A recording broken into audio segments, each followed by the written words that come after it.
afternoon, good people. Good afternoon. Good afternoon. Good afternoon. What it do? What it do? What is going down? It is Monday, April 14th, and the year is flying by. You're not caught up. You need to catch up. The year is flying by. But nonetheless, I'm back in studio. It's your boy, SportsRap CEO, here today to give you what I always give you. You know how we do. I got a little bit of news for you, some updates, got some scores, and then we're going to get into the meat of the show. I'm going to recap my weekend for you guys. I'm sure you saw some pictures and some photos, some videos, or whatever, but I'm going to recap the weekend for you. And some things that we can talk about. We got some NBA playoffs beginning, and we had Sixers close out end of season press conference interviews, and yeah, we can talk a little Sixers. I'm not going to shy away from that at all. We will be able to talk some Sixers. I'm going to talk some Sixers today. So, you know where I am. All right, at SportsRap CEO on Instagram is live, and in my bio there is a link where you can tune in on the radio. If not, make sure you download the mobile app available on the Google Play Store and Apple iOS. So, some scores from yesterday, last day of the NBA's regular season. So, here we go. Hornets, Celtics. Celtics take that 93-86. Bulls get by the Sixers 122-102. The Pistons fall to the Bucks 140-133. The Pacers in overtime get by the Cavs 126-118. Actually double overtime there. The Knicks get by the Nets 113-105. 105. The Magic falls to the Hawks, 117-105. The Wizards get by the Heat in a close one, a real tight one, 119-118. The Mavs fall to the Grizzlies 132-97. The Nuggets get by the Rockets 126-111. The Clippers get by the Warriors in a very, very good game, 124-119. The Lakers fall to the Blazers 109-81. The Thunder get by the Pelicans 115-100. The Suns fall to the Kings 109-98. Raptors fall to the Spurs 125-118. And the T-Wolves get by the Jazz, 116-105. In the NHL, the Islanders blank the Devils 1-0. The Flyers fall to the Senators in overtime 4-3. The Penguins fall to the Bruins 4-1. The Maple Leafs get by the Hurricanes 4-1. The Sabres fall to the Lightning 7-4. Blue Jackets 4, Capitals 1. Oilers 4, Jets 1. Sharks fall to the Flames 5-2. And the Avalanche get by the Ducks 4-2. In Major League Baseball, the Giants and the Yankees fall 5-4.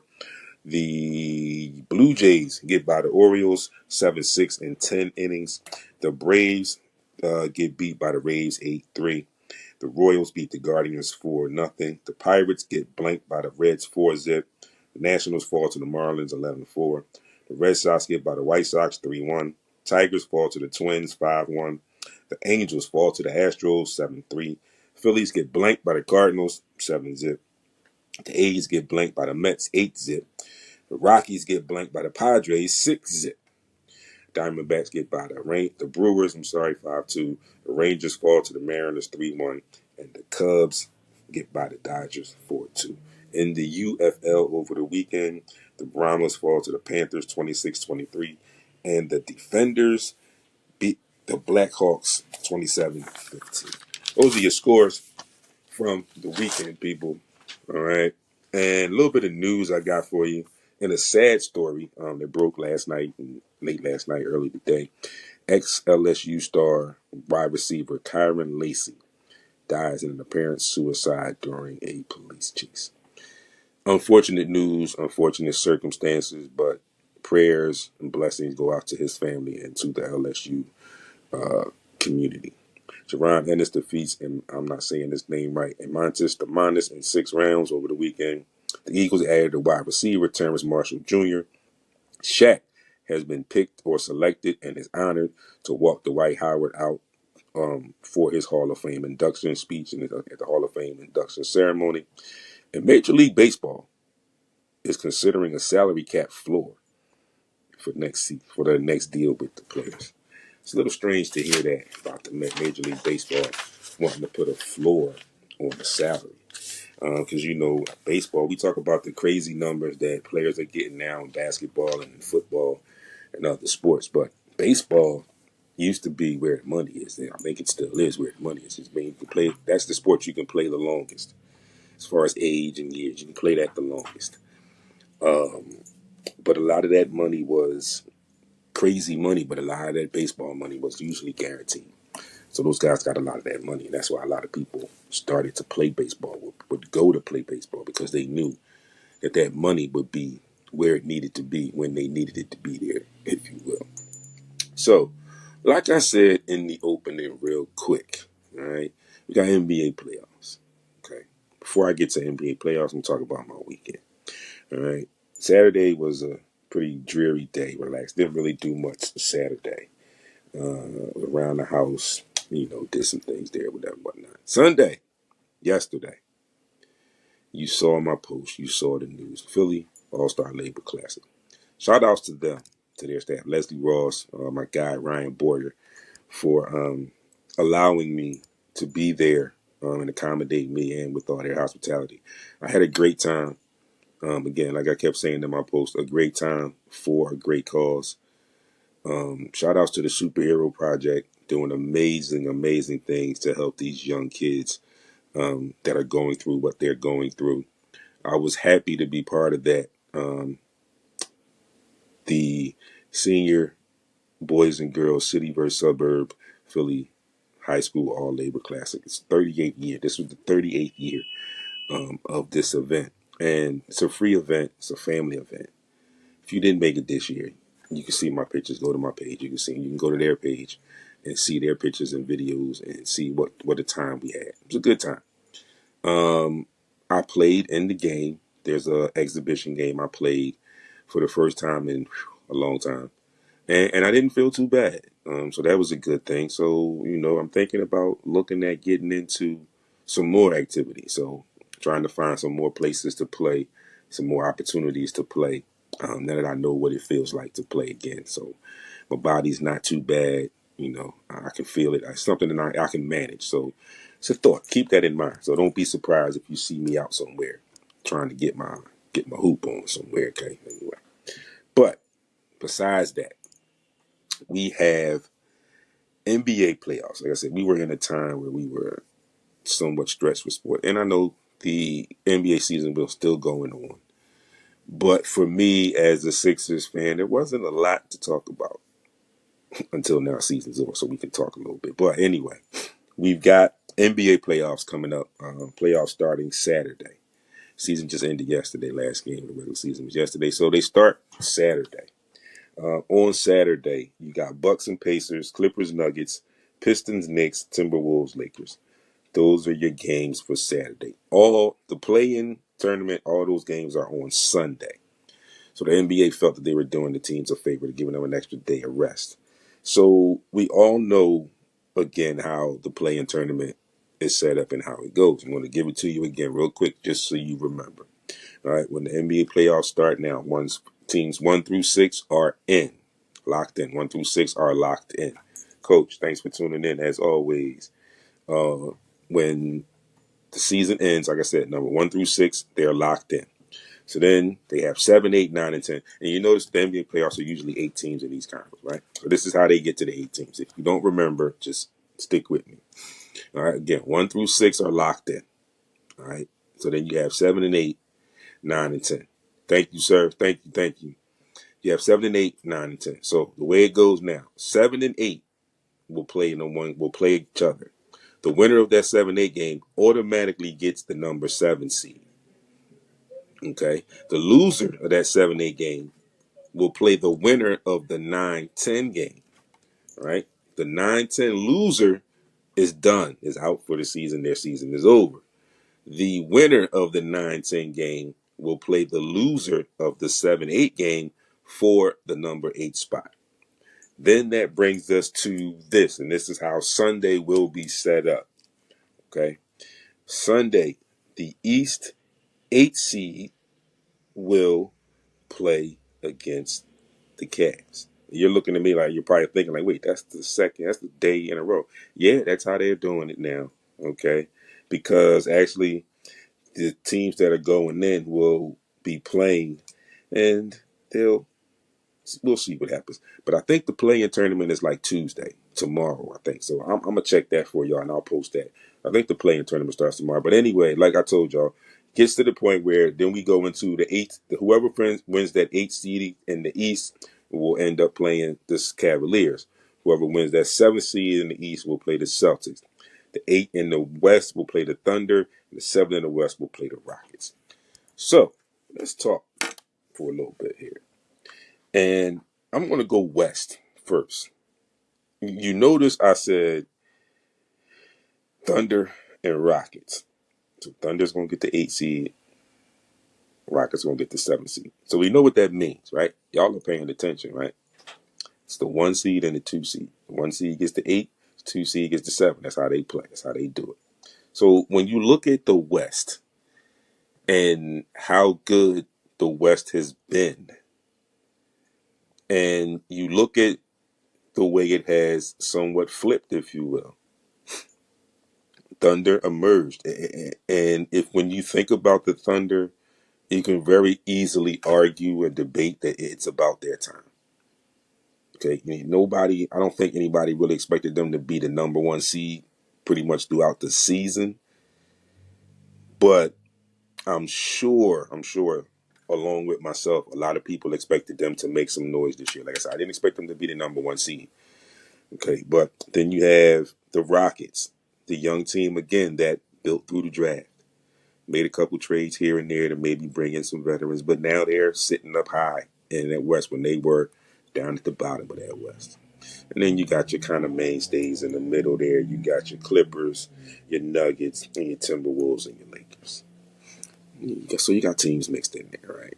You got the Warriors in the play-in. You have some other teams in the play-in. I thought I wrote those down, but apparently I did not. My foolishness. So you got the Warriors in the play-in, the Hawks are in the play-in. Like I said, I'll give y'all that schedule. I'll look it up, and when I close out today, when I get out of here, I'll post that for y'all so y'all have it. But there are teams that will end up in the playoffs. But again, getting back to the West, like I said, we got those mainstays there. We got Timberwolves, Lakers, which should be a good series. People were talking today that it might have been a good thing that the Lakers lost yesterday because they honestly probably did not want to see the Warriors in the first round. I can agree with that because the Warriors are always around. They're like the new age San Antonio Spurs, if you will. Because remember, for a while, I would always talk about the Spurs. We would talk about the Spurs, and we'd be like, their season ain't going as great as we thought it might go, whatever. But then you look at the end, they're always somehow, some way in the mix. Always. This is how we're looking at the Warriors right now. Since their championship runs, this is how they have been. They've been maybe up and down throughout the season, but when it counts, when it comes to the end, they're somehow, some way in the mix. Doesn't matter how long they're in the mix with the play-in tournament now and all these other things, but again, they're always in the mix when it comes down to it late in the season. The Timberwolves emerging team again, like we said. But speaking of the two that have made the major jump, the Thunder and the Rockets. The Thunder also have the leading candidate for the league MVP this year in SGA. I don't see why he should not get the MVP this year. They made a huge jump, and people will argue about Joker, and rightfully so, averaging a triple-double this season and what he has done consistently over the years. Rightfully so to argue that, but I think this year, I think it's Shea's time. I think it's SGA's time this year. When you look at the Rockets, the young, feisty Houston Rockets, they also have Fred VanVleet over there. So you got some veterans over there, right? But building through the draft, making decisions on players who can perform for you. In the sports world, we joke and we talk about it and we say, what's your best availability? Your best ability is availability. And they've had draft picks, they've had young guys, and they've grown together, which is great. This is what you ideally want in an NBA franchise or in any professional franchise. You want to be able to draft young players to keep you relevant. And then you also want to go in free agency and bring in some veterans that can help along the way here and there, a year or two here, whatever. Y'all know what I'm talking about. Kind of talking about a team from here too. Philadelphia Eagles. This is kind of how the Philadelphia Eagles have been doing it for the last couple of years, and you've seen the success that they've had. So, getting back to the basketball thing, the Rockets and the Thunder through the draft, and these young guys have grown together, so they're at the level where they're ready to compete. Now, I kind of am a little cautious about them and the regular season and ending up in being the Thunder and the Rockets and being the number 1 and the number 2 seed because of the particular roster makeup, the lack of playoff experience for me is one of the questions I had. That's why I'm saying I'm being cautious. I'm not saying that they can't, but what they would face in the second round could be one of those rounds where, okay, y'all had y'all fun in the first round, y'all got a taste. Now we're gonna play some playoff basketball. Are y'all really ready for this? So again, I'm a little cautious there with that. In the East, Cavaliers made a big jump as well. Celtics are right there. Knicks, Pacers, Bucks, the regulars there, right? So it's not much disparity in the East. East for me right now is a tough pick because with the way Cleveland is playing, you could say Cleveland could get it hands down. But he also got to talk about the Boston Celtics, man. They could sneak in there and take something and beat the Cavaliers, coming off the championship, right? Coming off other prior deeper runs in the playoffs, finally getting to the mountaintop and solidifying their place as a champion. And know how to win in those moments. So do the Cavaliers have enough experience in those moments? I don't know. I mean, it's been a little bit. I mean, they've been to the playoffs, but not as deep as they could possibly go this year.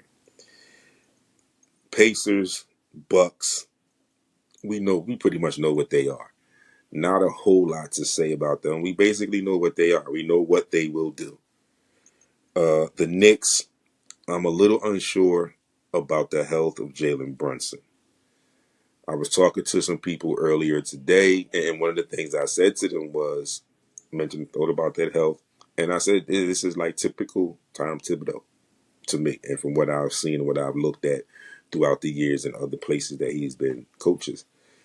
He has run his star key players into the ground where a year or 2, 3 years into his system, the amount of time that they play, the wear and tear that they take, has them not usually 100% for the playoffs or late in the season. And I think that's the situation they're going through with Jalen Brunson right now. I don't believe that he is 100%. I'm not wishing anything bad, but I'm just saying what I've seen towards the end of the season. I don't think that he's 100%. Right? I'm not saying he's not going to play anything like that. I'm just looking at him and I'm just thinking like, I don't feel it. I don't feel 100% there. Can they beat the Pistons? I think so because they're gritty. But the other thing I mentioned to some coworkers today is that I feel like the Pistons have legit bigs where the bigs for the Knicks are not, in my opinion, really bigs. You made that trade and you got Cat, but Cat, as he says himself, is the best shooting big man, best 3-point shooting big man in the league. Okay, you can have that, but dude, you don't want that work down low. Then you have Mitchell Robinson, who is offensively deficient, very athletic, So with him, you kind of have to gauge how you play him, manage his minutes very closely, and that's if he doesn't get in foul trouble. So we will see what happens in the NBA playoffs. Like I said, I will get the later today. I will get you, and I will post on my Instagram and all my social media sites. I will post the playing schedule for you all once I get that. I don't know why I neglected to bring that with me today, but I'll get it for you all, and I'll make sure that you all see it and make sure you take a look at it, and we can talk about it next week when we get into the playoffs again.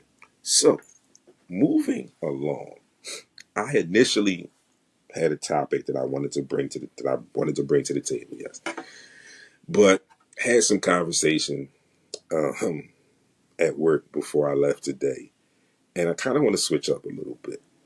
The conversation was about the Sixers and the comments that were made were that the Sixers were done.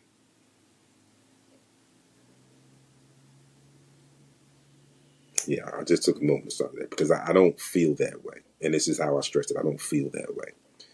So, just to give you a little backdrop of the whole story, remember that time a few weeks ago when I did that show, when I talked about fans and I talked about people's fan base, and I said, I don't care where you're from. I mean, you like who you like. I don't care. I just prefer that if you tell me you like somebody, that you put your invested time into that team, not into a team that you allegedly don't like, a team that you claim that you live in a city and hear that radio station only. Again, like I said on that show, I'm not buying that, but just because you're here, that's what you have to listen to. No, you get DirecTV or NFL Network and you can watch the fans of the teams that are not here, so you can do the same thing in radio. They're satellite radio. So I'm not buying that. But anyway, the comment was made that the Sixers were done. And the points of reference behind it were Joel Embiid's injury history. We know that. Paul George's injury history. Know that too. And then he said, so all you got is Maxey. So the question was, if both of them go down, then the team is done. And I'm like, so what do you mean by done? Like, just it's a waste, just a wash? And I said to myself, even with some of the pieces that had to be brought in when it got to where it got, I don't feel like if one or two of those guys go down that they'll be done. In the sense what this particular coworker meant. I feel like the Sixers, as I said this before, Sixers have to, and I said this too, I feel like they have to begin to think about the process of building around Tyrese Maxey. This particular coworker said, oh, they're already building around Tyrese Maxey. I said, no, they're not, because the story has come out, the words have come out, the chatter is now a little bit more than chatter. The situation with the Joel Embiid, and everybody questions about the extension because of the injury. And then it finally came out, allegedly or reportedly, that the Joel extension was done because they already knew what they were going to do in the summer, and Paul George knew what kind of money they were going to have to allot to Paul George, so they wanted to keep Joel happy and satisfy him. All right. Also, people talk about that, the extension with the knee. It was also brought out that Daryl Morey allegedly also had to plead and kind of pry and plead and beg with Sixers ownership to do the extension for Joel. So that leads me to believe that they still believe in building around Joel Embiid currently. Okay, this is what I mean. Okay. Then the conversation kind of switched. We have a Boston Celtics fan and was in the room. And the person was scratching them. He said if Tatum and Porzingis were to go down, would Boston be done? And that Boston Celtics fan said no. He didn't think so because we talked about pieces. For some reason, what happens to the Sixers is they have potential pieces, but they don't keep them long enough to let them develop. And then the pieces that they bring in, or they get in return in trades or whatever, or that they bring in, are not pieces that suffice with what they already have as allegedly their core. So it gets ugly. So the comment from the Boston fan was, yeah, we got the pieces. They still had, he said, Tatum and Porzingis. It's still Jaylen Brown there, still Derek White, still Drew Holiday, still old Al Horford who plays his role. So for 2 stars, and I know how the Sixers season got this year. It got bad. Very, very bad. It got bad and it got extremely ugly. But I don't think that they're done. Okay? The the brass is coming back for the next season. And this is arguably their shot in the dark. This is arguably their moment. Like Eminem said in the song, if you got one moment, one shot, this is like their shot coming up. This offseason, the draft, and what they do in free agency, what they do with this roster they have. Then I see some pieces that I think that they should consider keeping. But what they have to do, in my opinion, is you have to find, and this is no knock on Andre Drummond. I just feel like he was hurt, injured too as well. So the Sixers had a lot of injuries. It wasn't just to the star players; it was across the spectrum, if you will, pun intended. But anyway, all these guys are coming. Most of these guys are coming back. Like I said, the brass is coming back. You have to figure out which one to do. But what I think they need to do is right now, in this offseason, in this draft and everything, they need to find a potential replacement for Joel Embiid. We're not 100% sure if it's going to be Adam Boner yet. But you need to bring somebody else in as well. Again, like I said, because you want to keep Yabusele, but we can't keep playing him at the 5. Even if it's the small ball 5, we can't play him at the 5 as much as he played at the 5 this year due to injuries. And then he was even injured some too. So we can't play him at the 5 as much as he did because it takes away from his offense. And with our couple of stars that may miss games, we need that added offense. All right. So you have to find someone that you could think about possibly being a backup to Joel Embiid, a replacement for Joel Embiid. And you think about putting pieces around Maxey. And when I say that, we've seen how Maxey has grown and developed. We've seen how the NBA has changed as well. When you get the right pieces and you have enough of them and you keep them in the system long enough for them to develop something, things begin to get easier for basketball players. Things begin to look like things that we imagine seeing, like the flashes we see of Joel Embiid when he plays on the block, when he's very dominant, like the MVP season. We want to see some of that again. It's not going to be the way we saw it then because of that knee. That knee is going to be a continuing problem for the rest of his career. I don't care how much what they say the surgery. He had the surgery early, yada yada yada, whatever. He's a big. That knee is going to be an issue for the remainder of his career. It's just what it is. This is why I say you have to get somebody now. Somebody that he can play and press. Somebody he can show some things in practice. Okay, some things that they can learn while watching him on the floor. And they'll get playing time because we know at some point he's either going to be rested because they're going to monitor that knee, or it's going to be another injury or something. So you got to start thinking about that right now, along with everything else that you have to think about. But again, like I said, you have to get players in, the right pieces, but you got to keep them here and let them develop with what you have here. You can't say, oh, we got this player, we got him now. It's been 6 months, trade deadline's coming up. Let's see if we can grab somebody else in this. And then what you get is you get nothing, or you get paid, you get picks, but you got to wait for those picks. And then you got to play with G League players. And then the season starts to take a turn for the worse. And for the Sixers, it took a very, very hard turn for the worse this season. But I don't think they're done. Like I said, we go into next season knowing Joel is the first person that we know and that we already are going to think about, okay, how long is he going to play? How well is he going to play? This, that, and other. The injuries that Paul George had, I think were just nagging injuries. I also Maxey's injuries were injuries, and Max said he tried to do it, but he just couldn't. I also feel like the difference between those two and Joel Embiid, and don't get me wrong, I love the big fella, is that work ethic. I think Paul George and Tyrese Maxey are going to do what they need to do. Like you said, Paul George even showed he shut down his podcast to try and make things better. Then he kept his injury. He couldn't do it. But I think he's the type of player that's focused and will get us up. Hell, look at the injury he had that one season. He broke his leg, how that leg broke, and he got back to being back to an all-star. So he knows the work. He knows the dedication. I think he'll do that to get himself where he needs to be. We've seen we've seen the transformation of Maxey, so I know Maxey is the same type of player. He'll put the work in to get there. Hopefully, they can get in the ear of the big fella and pull him in there with them, and they can put that work in together and become that unit that we thought that we might have seen this season. It might be able to bring him into the situation where he's more focused and dedicated about his body and his health.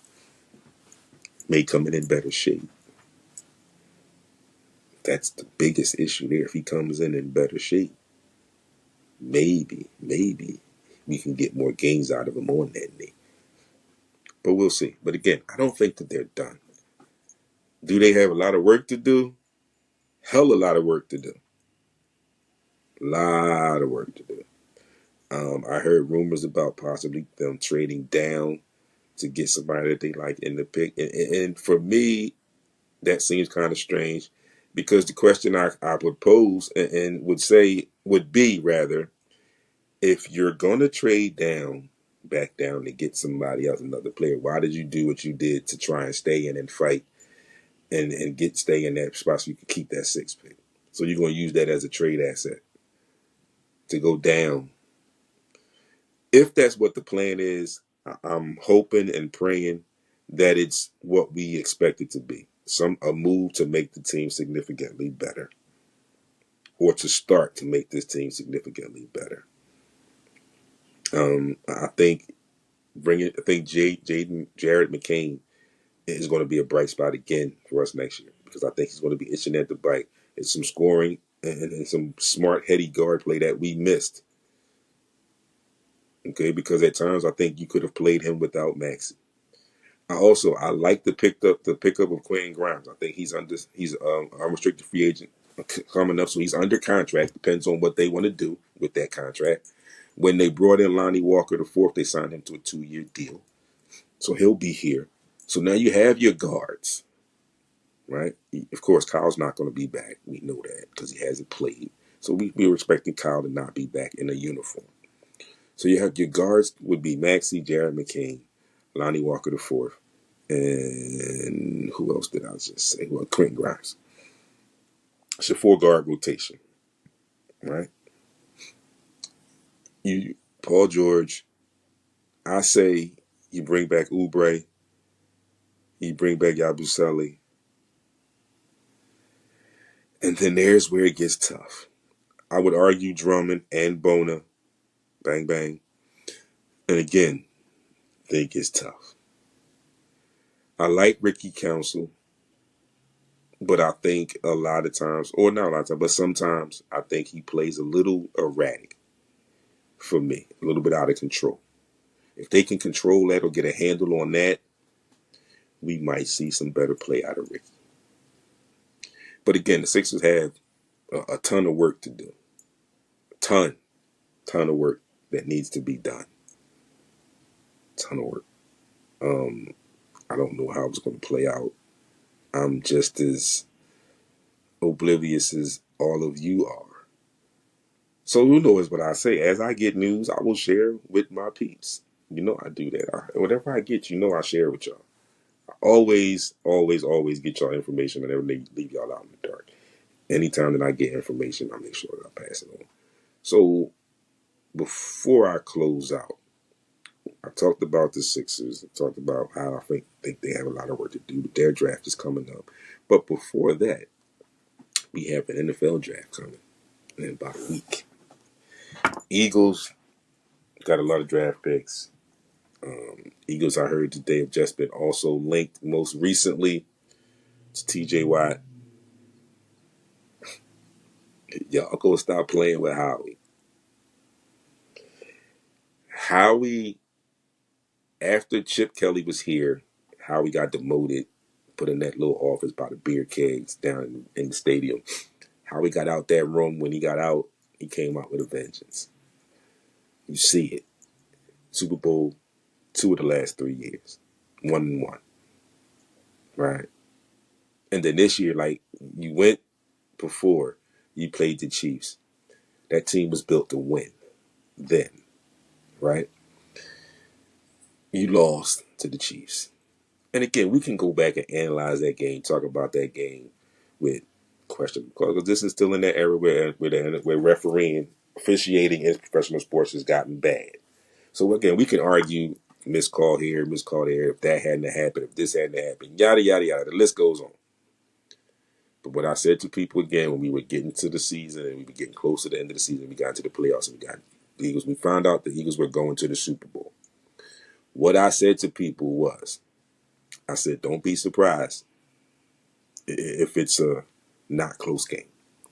So I said, because looking at this team, these guys were there.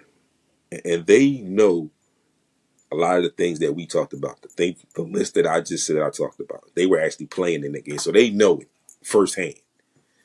I said, I think that there's a taste in their mouth that they know 3 points, they feel like they should have won that Super Bowl. And I think what they have to do, and I said this about a couple games during the season, I said, I think what they have to do is they have to go and take this game from start. With all the talk about how the referees are on the Chiefs side and this and that. If you go and you spank them, doesn't matter. And that's just what the Eagles did. They went into that game determined, focused, and they spanked them. And they brought that Lombardi trophy back to Philadelphia for a second time. But they still there. And people were talking about, well, they lost Sweat, and they lost Milton Williams, they lost Becton, and this and that, and this and that. Talk about the secondary first. Slay, Rogers. Okay. You got the young guns back there. Got the emerging Cooper DeJean. Right? You got the stud, Quinton Mitchell. Quinyon Mitchell, I'm sorry. You already had the other safety, Blankenship. Secondary is cool. Even though, we lost Gardner. Yeah, all right. But you got Keely Ringo. You got some pieces there. And then you talk about how they put this roster together, the players that they lost, which gives them opportunities to sign other players, like we said. And it was told by the one Adam Schefter, and I'm paraphrasing. All the picks that the Eagles have, 20 picks over the next 2 seasons. All this does is allows them to sign rookies, draft good rookies, pay them rookie contracts, and always leaves them money in the salary cap or space in the salary cap to bring in veterans for reasonable or bargain prices and still contend and win. That's what's been going on for the past couple of years with the Philadelphia Eagles. You can't discredit what has been done. You can't. You see it. It's right in front of you. I see it. I see it every day because I live here, but you cannot discredit it. Okay? It's something you have to give Howie his flowers. Again, like I said, he came up out that basement with a vengeance, and he's been proving that for the last couple of years. You also got stuff where you're going to have rumors, and people always said, well, we know it's not going to be the same. We went through it the first time we won the Super Bowl when we lost both offensive coordinators. We know what happened. And hence, it didn't happen the way that happened this time around. So if you go back, let's backtrack that for you. That Super Bowl we won 17, right? We won that Super Bowl. Lost offensive coordinator, defensive coordinator. Boom. Okay. Seasons, next season, not so good, not so good. Got to the point where the coach got fired. Okay. Bring in Sirianni. Sirianni's first year here, first couple years here, makes the playoffs every year. Gets to the Super Bowl.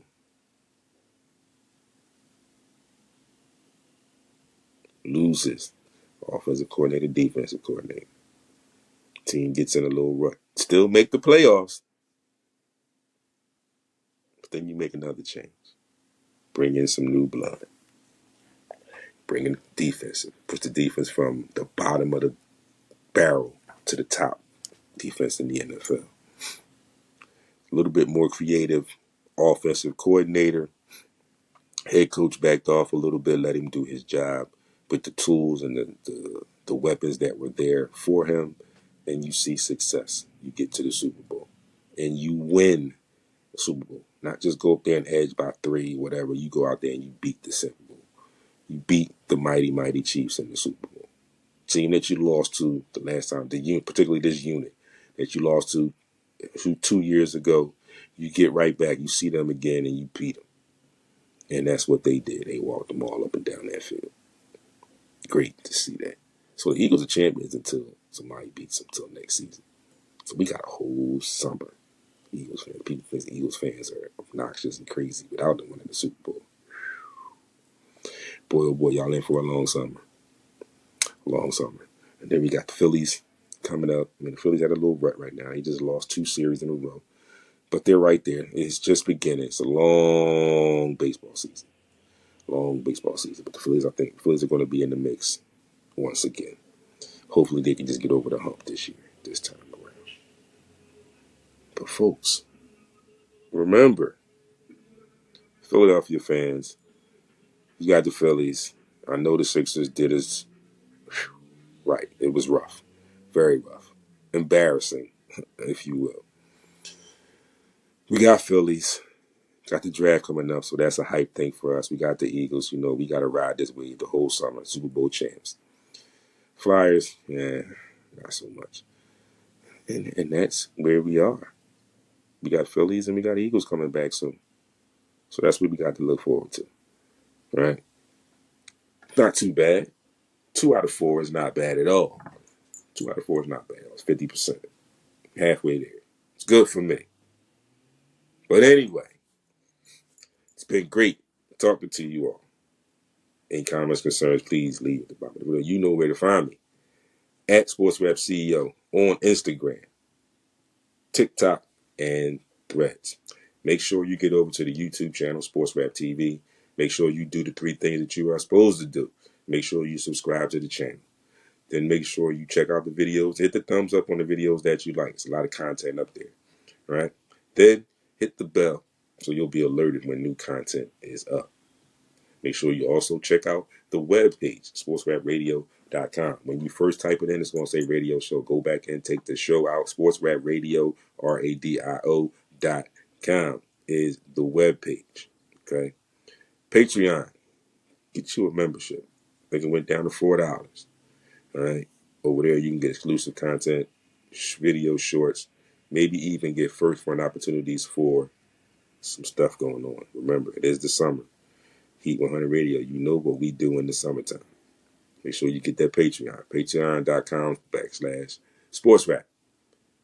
Also, make sure you download the mobile app available at the Google Play Store and on iOS.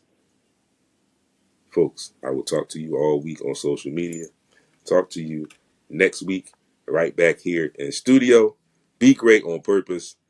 Got nice out today. Make sure you enjoy this. Kids, youth, my teenagers, if you are on spring break, do not run your parents crazy while you out of school this week. Be safe as always. And I will talk to y'all soon. Peace.